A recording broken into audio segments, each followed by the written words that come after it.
what I please. Yes, sir. I ain't got no things, no money, no means, just a wind in the wings. Yes, sir. I got my feet on a cloud and I won't come down.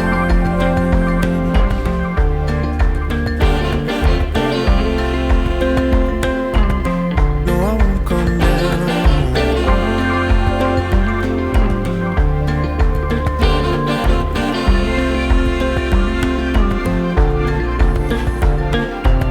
I used to bounce on knees, fresh from the oven, chubby and carefree.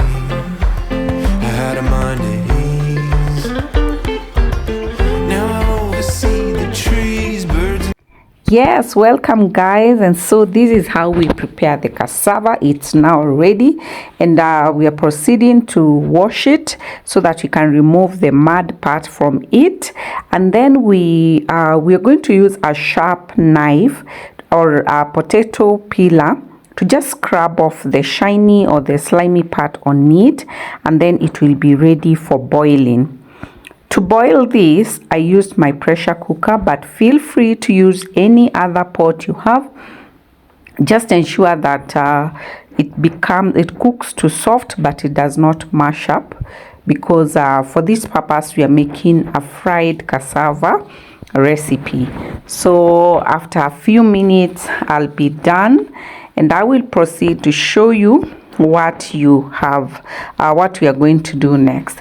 Let me know in the comment section how you like your cassava, if you have ever tried cassava, or what you think about this video after watching it to the end, because my friend, at the tail end I have a surprise recipe for you that will elevate not only this cassava but your amazing meals to another level. So as you're seeing here, I have tested that it is well done, not mushy, well done, and I proceeded to just remove this from the cooking pot. So this is ready, and I'm going to just use my what is this thing called? I'm going to use, yes, that thing, to remove it from there so that I can be able now to proceed. And because this was at night, I didn't manage to fry this immediately, but I needed them to be fried fresh. When you are eating them, they should be hot, so there's no way I could fry them at night, and I kept them aside so that in the next morning we will be able to fry them.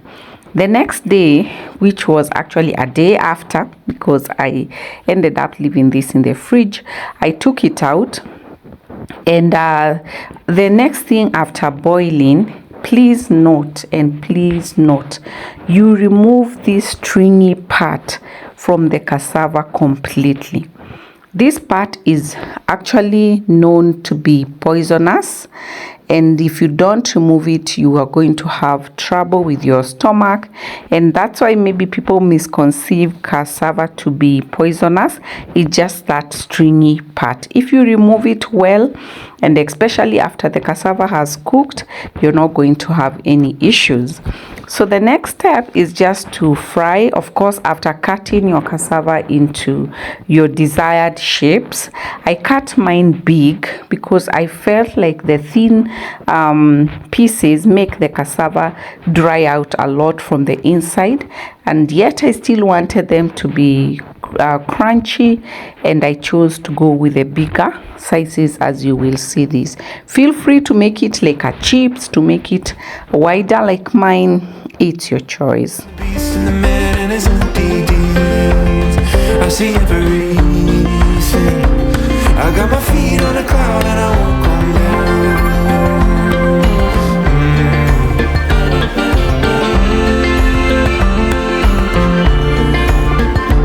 I saw the eyes of the maker, heard a rushing sound, caught up in the wheel going round and round, spun like gold from the shining ground. I got my feet on a cloud and I won't come down.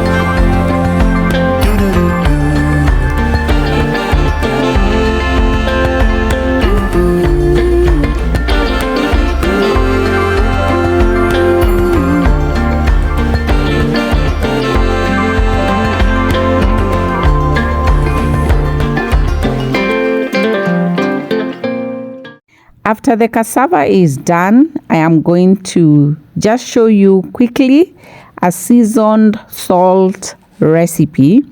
This one, you will love it. Thank me later for it, because it all not only just seasons this cassava, but even anything else. You can use it on a lot of stuff that I will be showing you in this channel.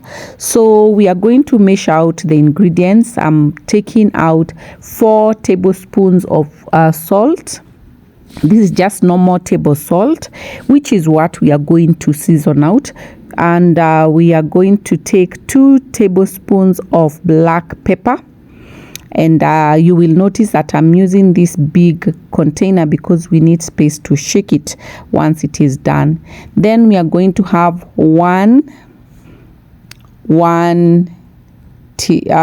that is a half tablespoon of paprika. Just a half, don't do a lot. Then another half of garlic. I will put the measurements somewhere in the comments. And then we are going to have cayenne pepper. These ones now take a teaspoon. Yeah, these ones take a teaspoon. That's what I was looking for. A teaspoon is enough unless you want it to be very hot. But remember, for me, I'm doing it moderately so that everyone can enjoy. Then lastly, we are going to have 1 teaspoon of onion powder. So that is just the mixture that you need. You can add a herb like basil or rosemary if you so wish, but I don't like the green stuff on this salt. So shake it well. That's why I used a glass container with a lot of room. And just to address a concern, those guys who have an issue with the multicolored container tops, the lids, that will be sorted very soon. I'm going to just handle that so that we can all be happy. And then so I'm here transferring it into now the jar where it will be sitting, and after that it is ready for sprinkling. I didn't need to cook it or do anything, and this salt actually is sold very expensively, and yet it's something you can make from home. So my cassava is ready. Let me tell you, the aroma, and then you add on to this salt, the seasoned salt, just makes your kitchen smell like a 5-star hotel. Just that, it is just so amazing.